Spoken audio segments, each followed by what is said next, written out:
कई माताओं के मन में संशय होता है कि हम 1 महीने का व्रत धारण करते हैं और उस बीच में रजस्वला धर्म आ जाता है। वो रजस्वला धर्म आता है तो हमारे महीने भर का नियम का क्या होता है? इस प्रसंग को थोड़ा ध्यान से सुनना। बार बार ये प्रसंग नहीं मिलेगा और पहले भी कथाओं में ये प्रसंग नहीं आया।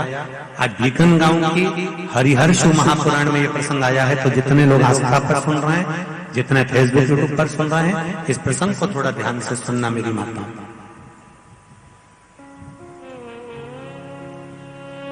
बहू ने अपने ससुर से कहा, पिताजी मैं कार्तिक के महीने के स्नान का नियम तो ले लेती हूँ। मैं कार्तिक के महीने, कोई माता कार्तिक के स्नान का नियम लेती हैं, कोई माघ महीने का स्नान का नियम लेती हैं, कोई चैत्र महीने के स्नान का नियम लेती हैं, कोई फागुन का लेती हैं, कोई बैसाख महीने के स्नान का नियम लेती हैं। कई माताओं की आदत रहती है, कई पुरुषों की आदत रहती है कि मैं 1 महीने तक कार्तिक का स्नान करूंगी। पर वो कार्तिक के स्नान में कुछ दिन ऐसे आ जाते हैं कि उसमें रजस्वला धर्म आ जाता है।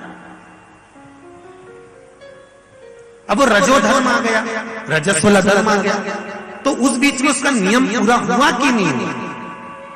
उस बीच में वो 5-7 दिन जो स्नान के लिए नहीं गई, पूजन नहीं करी, तुलसी को जल नहीं चढ़ाया, शालिग्राम जी का पूजन या ठाकुर जी का श्रृंगार नहीं कर पाई, तुलसा महारानी का गीत नहीं गा पाई, तुलसी जी का दीप नहीं लगा पाई, तो उसको कार्तिक के महीने का, क्योंकि ये रजस्वला धर्म तो प्रत्येक महीने आना,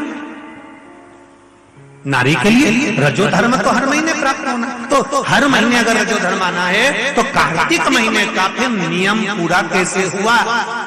फिर नारी का नियम कैसे पूरा होगा? फिर नारी तो फिर नियम टूट गया, नियम टूट गया तो उसको कोई फल नहीं मिला। तो बहू ने अपने ससुर से कहा, एक साहूकार से, साहूकार की बहू ने कहा, ससुर जी मेरे मन के संशय को मिटा दो। मैं कार्तिक का स्नान करना चाहती हूँ और उस कार्तिक के स्नान में सबसे बड़ी अगर विघ्नता आती है तो मेरे 7 दिन 5 दिन जो रजो धर्म के जाएंगे, वो रजो धर्म में मेरा नियम टूट जाएगा। उस नियम को पूरा कैसे किया जाए?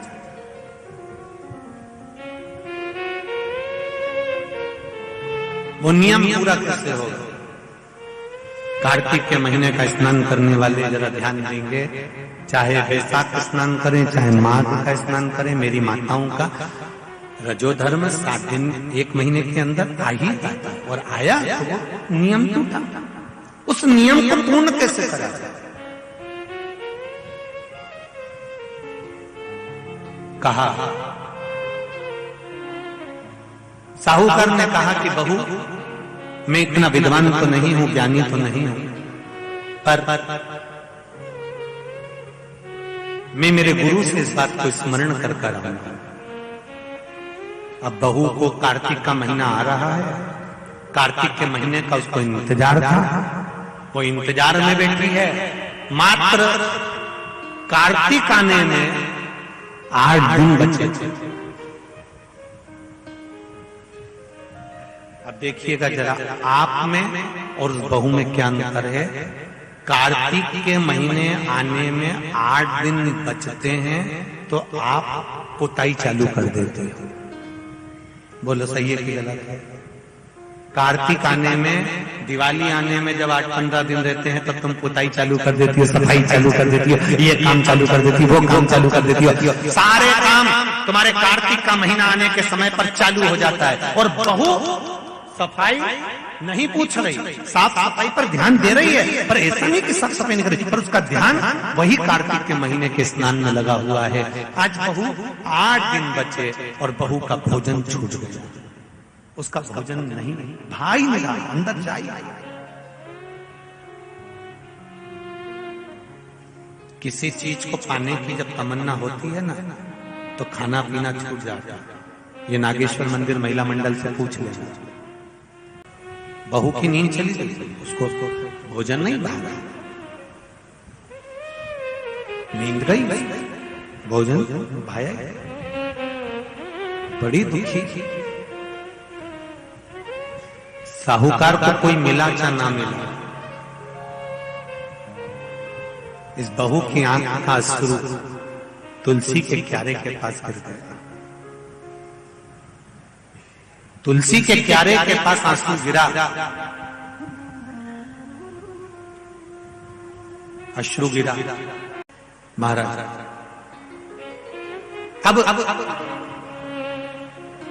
बहू की आंख का अश्रु झलका, तुलसा महारानी की कुछ कृपा, देवऋषि नारद ने एक साधु का रूप धारण कर, साधु का रूप धारण कर देवऋषि नारद जिस मार्ग से साहूकार जा रहा था उसी मार्ग पर एक वृक्ष के नीचे जाकर बैठ गए।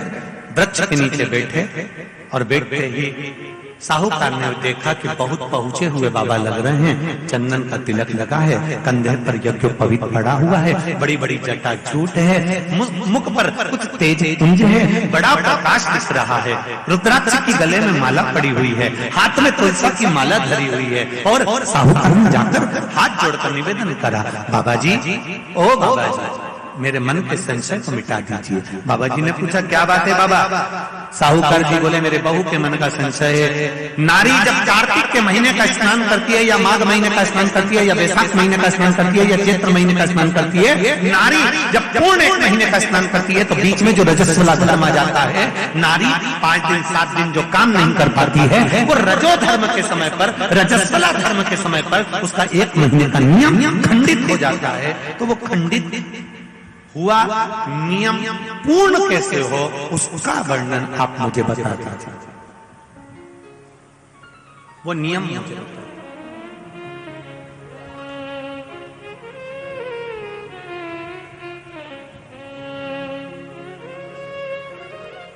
संत के रूप में बैठे हुए देवऋषि नारद, श्रीमन नारायण, श्रीमन श्रीमन नारायण। 7 बार देवऋषि नारद ने नारायण नारायण नारायण नारायण कहा। कहने पर देवऋषि नारद ने बोला, सुनो साहूकार जी, सुबह के समय पर जब आपकी बहू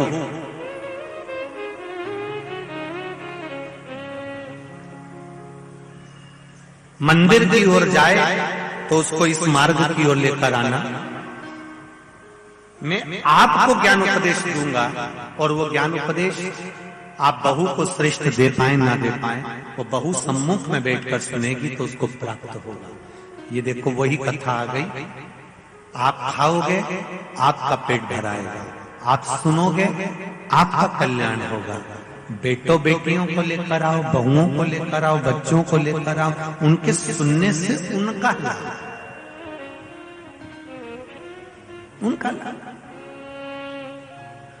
साहूकार घर गए, बहू से कहा, बेटा एक संत अपने गांव में आए हुए हैं और वृक्ष के नीचे बैठे हुए हैं, चलो आप चलकर उनसे अपने प्रश्न को कर लो।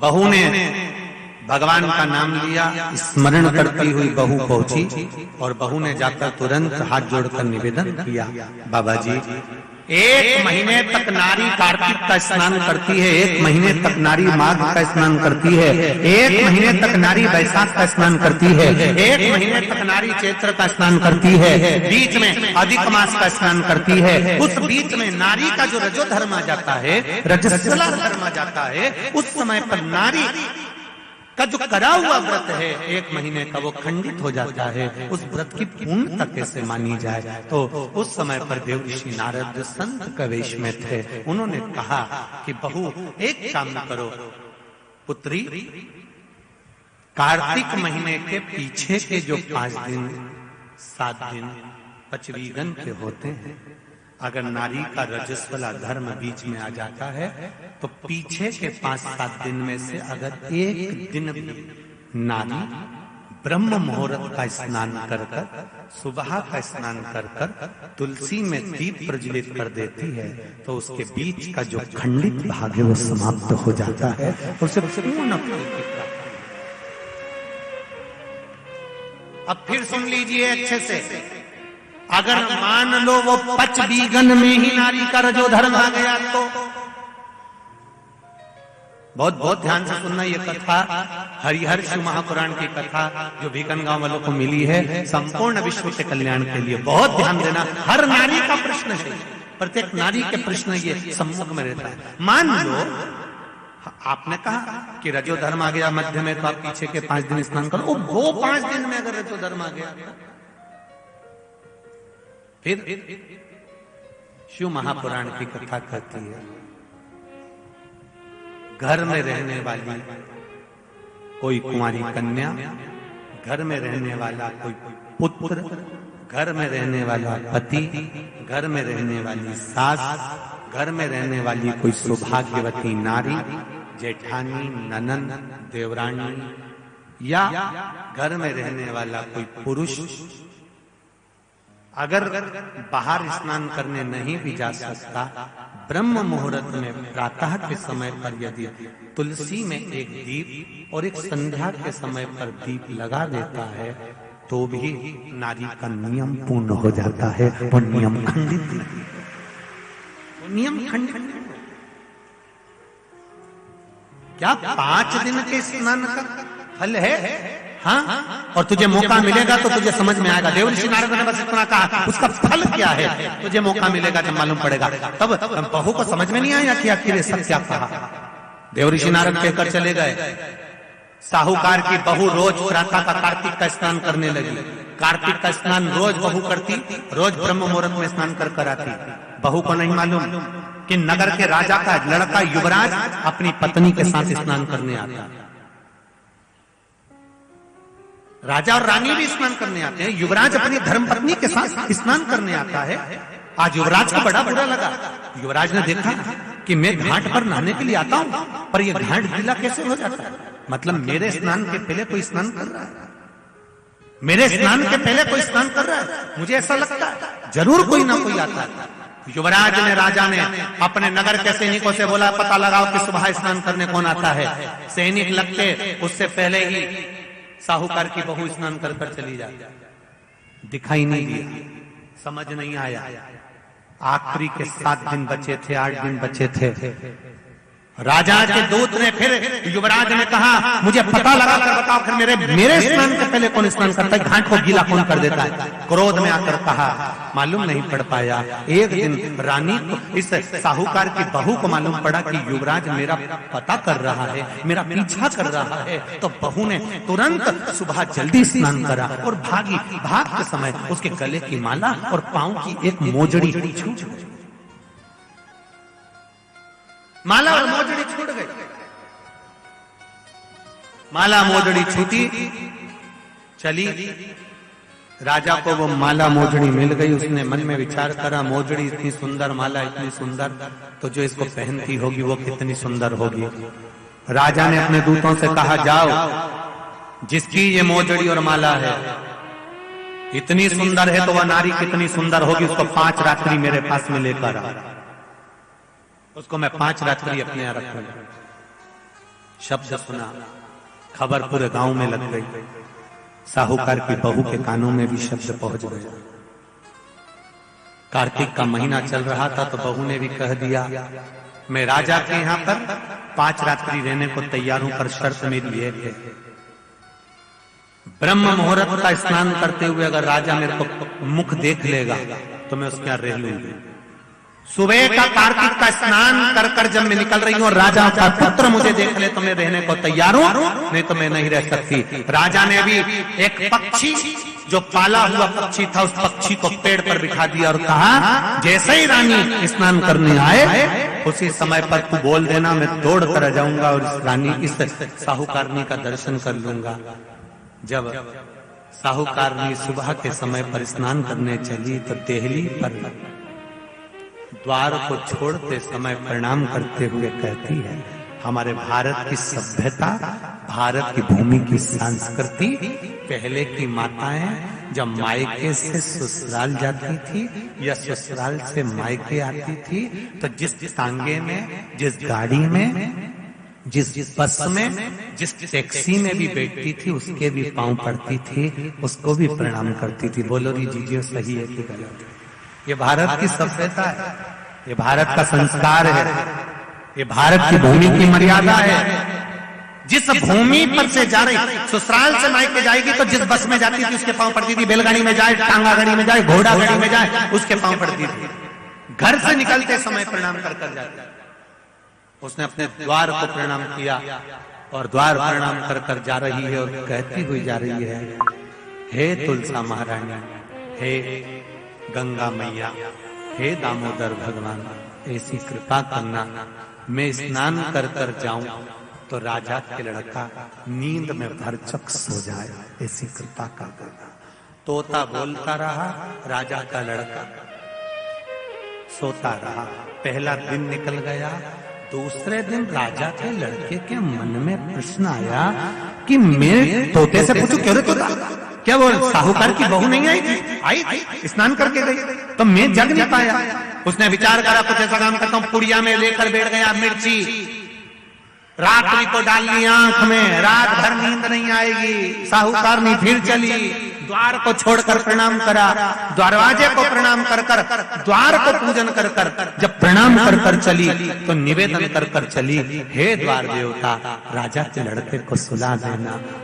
ये स्कंद पुराण की बात शिव महापुराण में भी लिखी गई।